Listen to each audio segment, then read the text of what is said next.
یہ قرآن اور حدیث کے حلقے لگائے جائیں گے.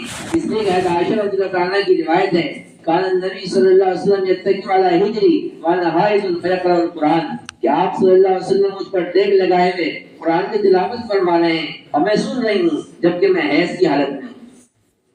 ہر طرح کے شرعی آزار کے ساتھ یہ قرآن اور حدیث سے حلقے لگائے جائیں گے.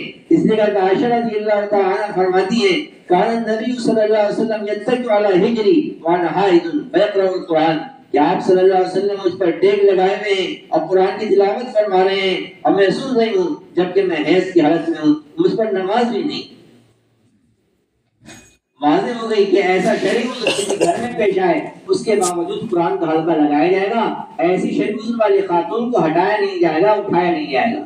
اس کے ساتھ ہی قرآن کے حلقے لگائے جائیں گے. وہ سنتی رہے گی, ہم پڑھتے رہیں گے. عین سنت ہے. کسی گھر میں کوئی نہیں ہے, صرف میاں بیوی ہیں اور گھر والی کو ایسا شرعی عذر پیش آ گیا تو شوہر کی ذمہ داری ہے اللہ کے نبی کی عین سنت یقین کر کے اپنے گھر میں جا کر اہتمام کے ساتھ قرآن کے حلقے لے.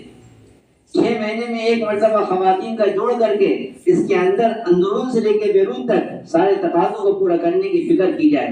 اس میں امت کے تمام طبقات اس کے محتاج ہیں. یہ بنیادی بات ہے کہ 6 مہینے میں ایک مرتبہ خواتین کا جوڑ کر کے اس کے اندر اندرون سے لے کے بیرون تک سارے تقاضوں کو پورا کرنے کی فکر کی جائے. یہ بات بار بار آ رہی ہے کہ 6 مہینے کا یہ جوڑ صرف بیان تقریر کے لیے نہیں ہے کہ ایک مجلس شروع کی ہو گئی تشکیلی اور دوسری مجلس مقامی کام کی فارغ کر دی. ایسی بات نہیں, بلکہ جوڑ سے 2 مہینے پہلے اس بات کا تقاضا مسجد پر ہم ڈالیں کہ بھائی آپ اپنے سے روزہ مستورات کی جماعت اور آپ اپنے مسجد کی سطح پر حلقے کی سطح پر عشرے کی جماعت اس کے قبائل کے پرچے بنا کر لے کر آپ جوڑ میں آئیں.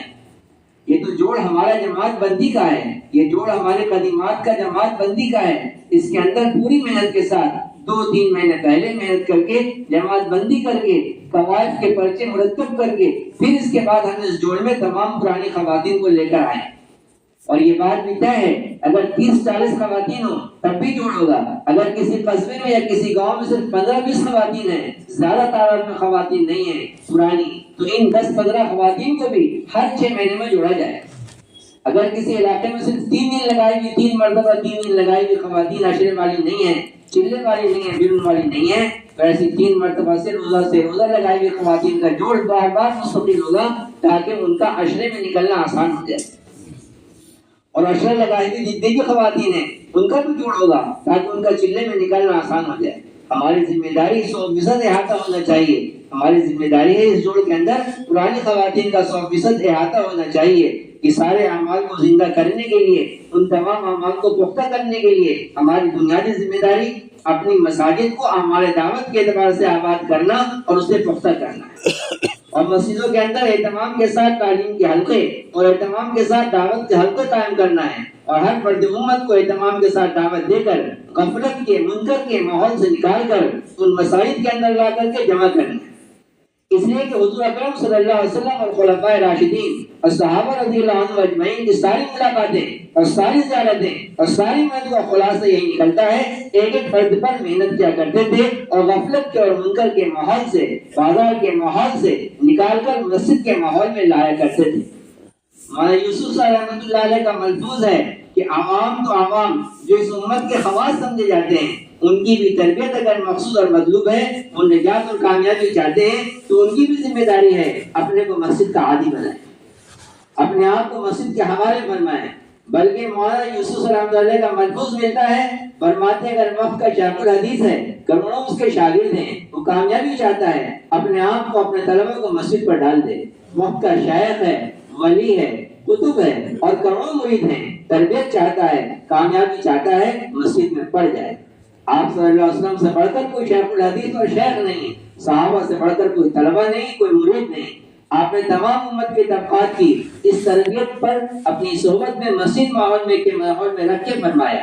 امام بخاری رحمۃ اللہ علیہ نے اسی بات کو ثابت کرنے کے لیے مسجد کے اندر تعلیم کا ماحول کیسا تھا, اس طریقے سے امت کا ہر فرد, ہر طبقہ کسی بھی وقت اپنے دین کی ضرورت کے پیش آنے پر مسجد کی طرف متوجہ ہوتا تھا اور 24 گھنٹے مسجد نبوی میں لگے ہوئے علم کے حلقوں سے اپنے ضرورت کا علم حاصل کر لیا کرتا تھا.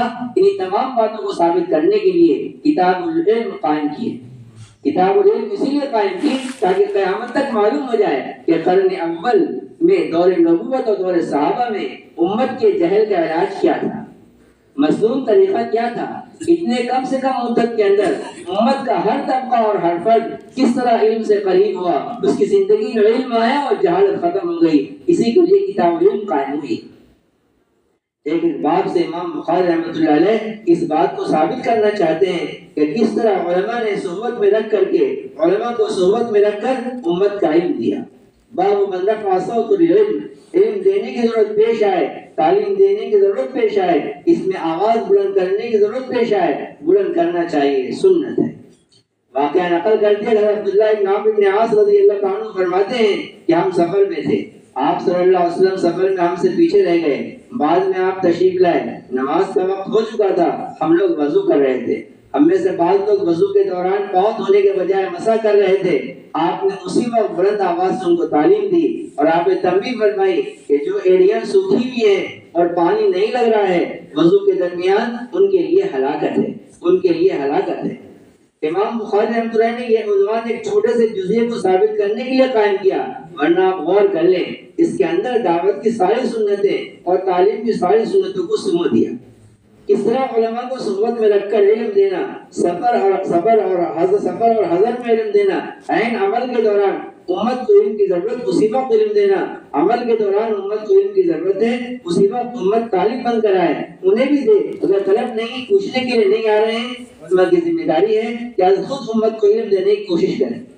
نہ کتاب ہے نہ نصاب ہے، جس وقت امت جس علم کی محتاج ہے اس وقت اس عمل سے متعلق علم امت کو دے دینا، صحبت میں رکھ کر بغیر کتاب کے بغیر نصاب کے، سفر میں ہو حضر میں ہو، یہ ساری اس تعلیم کی سنتیں ہیں جس کے نتیجے میں قرن اول میں تمام طبقات امت تک کے علم پہنچا۔ اس لیے ہماری بنیادی ذمہ داری یہ گشتوں کا سلسلہ، ملاقاتوں کا سلسلہ۔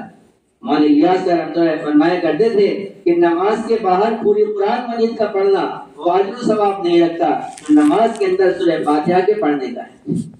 پھر آگے فرماتے تھے کہ پورے قرآن مجید کا نماز کے اندر پڑھنا وہ اجر و ثواب نہیں رکھتا جو نماز کے لیے ایک گشت کرنے کا ثواب ہے۔ پھر سنیے، مولانا الیاس رحمۃ اللہ فرمایا کرتے تھے کہ نماز کے باہر پورے قرآن مجید کا پڑھنا وہ اجر و ثواب نہیں رکھتا جو نماز کے اندر سورہ فاتحہ پڑھنے کا ہے۔ پھر آگے فرماتے تھے کہ پورے قرآن مجید کا نماز کے اندر پڑھنا وہ اجر و ثواب نہیں رکھتا جو نماز کے لیے ایک گشت کرنے کا ثواب ہے۔ مولانا یوسف رحمۃ اللہ فرمایا کرتے تھے یہ ملاقاتیں اور یہ گشت جو آپ گلی گلی کوچے کوچے کر رہے ہیں اس کو آپ معمولی نہ سمجھیں، اس کے ذریعے سے اللہ تعالیٰ امت کے عوام کو، امت کے خواص کو، صدور حکام ہے، مدرا ہے، ان تک اللہ تبارک تعالیٰ ان گشتوں اور ملاقاتوں کے ذریعے سے ہدایت کے فیصلے فرمائیں گے۔ وہ وقت زیادہ دور نہیں ہے، ایک وقت آئے گا یہ صدر اور یہ حکام اور وزراء گھٹنے ٹیک کر کلمہ نماز سیکھ رہے ہوں گے، آپ گشت کرتے رہیے، ملاقات کرتے رہیے، ایک فرد امت کو خوشامد کر کے مسجد میں لے کر آنا۔ حضرت عبداللہ بن رواحہ، حضرت معاذ بن جبل، حضرت عمر رضی اللہ تعالیٰ عنہ، حضرت ہریرہ رضی اللہ تعالیٰ عنہ کے سارے معاملات کو مولانا یوسف رحمۃ اللہ علیہ نے بڑے اہتمام کے ساتھ جمع کیا اور لمبے زمانے تک یہ سلسلہ، بلکہ محدثین میں سے بخاری کے دو بڑے راوی کے دونوں باپ بیٹے ہیں، ان کا معمول لکھا ہے فن رجال کے اندر کہ وہ رات بھر اپنے محلے کی تمام مساجد میں جا کر کے آبادی کا عمل کیا کرتے تھے۔ رات بھر ان کا معمول تھا، ہر مسجد میں جا کے 2 رکعت نماز پڑھتے، رات بھر کا معمول تھا محلے کی تمام مساجد میں جانا۔ دونوں محدث ہیں، دونوں باپ بیٹے ہیں، بخاری کی روایت میں ان کا شمار ہوتا ہے۔ علامہ عینی نے بڑے اہتمام سے ان کا ترجمہ نقل کیا ہے۔ وکیع بن الجراح رحمۃ اللہ علیہ وقت کے محدث تھے، ان کا معمول تھا کہ وہ بازار میں جاتے تھے، جتنے سبقہ لوگ ہوتے تھے جو پانی بھر بھر کے چاروں طرف پہنچانے والے، ان کا ہاتھ پکڑتے، ان کو کلمہ سکھاتے اور مقدار ما یجوز بھی صلاۃ سکھاتے۔ یہ ہماری بنیادی ذمہ داری ہے، کریں گے انشاءاللہ۔